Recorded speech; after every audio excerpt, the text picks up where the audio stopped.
اعوذ باللہ من الشیطان الرجیم بسم اللہ الرحمن الرحیم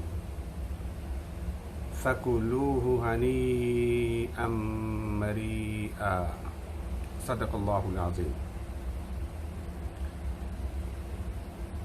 محترم دوستو، میرے بھائیوں، میری بہنوں، السلام علیکم ورحمۃ اللہ وبرکاتہ۔ کافی مہینوں کے بعد آپ سے مخاطب ہوں۔ بہت سے دوستوں نے، بہت سے بھائیوں نے مجھ سے مختلف وظیفے پوچھے ہیں اور میں ان کا جواب نہیں دے سکا ہوں۔ میں آپ سے معذرت کرتا ہوں۔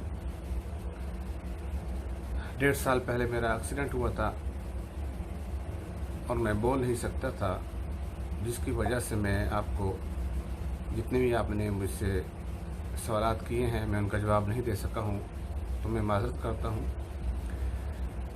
انشاءاللہ اب میں کوشش کروں گا کہ آپ جو بھی سوال پوچھو گے تو میری کوشش ہوگی کہ میں اس کا جواب دے سکوں۔ آپ نے جو بھی پوچھنا ہے آپ سوال کرتے جائیں تو انشاءاللہ میں اس کا جواب بھی دوں گا۔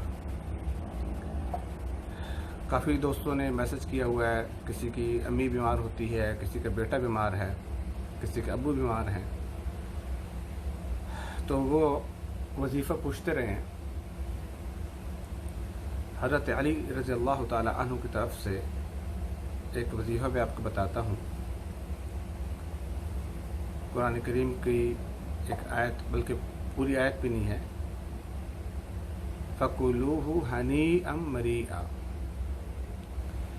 اس کی طرف سے حضرت علی رضی اللہ تعالی عنہ کا ایک قول ہے۔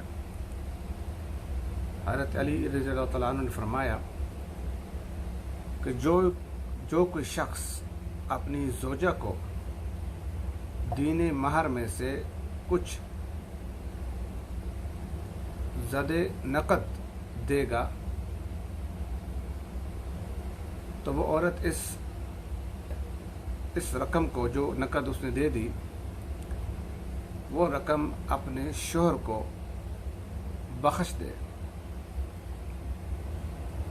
تو پھر اس زر نقد سے شہد خریدا جائے، شہد لے لیں، اور پھر جب بارش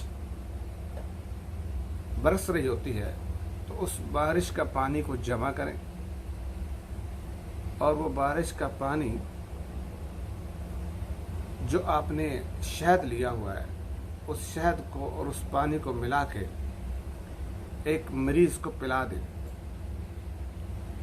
جس کو تکلیف ہے اس کو بارش کا پانی اور وہ جو آپ نے شہد لیا ہوا ہے وہ ملا کے اس کو پلا دیں، تو انشاءاللہ اللہ تعالیٰ اس کو ضرور شفا دے گا اور اس کی صحت انشاءاللہ ٹھیک ہو جائے گی۔ بچہ ہو، بڑا ہو، کوئی بھی ہو، اس کے لیے یہ عمل کریں۔ یہ عمل کریں گے تو یہ بہترین قسم کا وظیفہ ہے، یہ آزمودہ وظیفہ ہے۔ انشاءاللہ اللہ آپ کو شفا دے گا۔ جن دوستوں نے دوبارہ کوئی سوال کرنا ہے وہ سوال کریں، وہ لکھ دیں۔ انشاءاللہ میں کوشش کروں گا کہ وقت نکال کے آپ کو جواب دیتا رہوں۔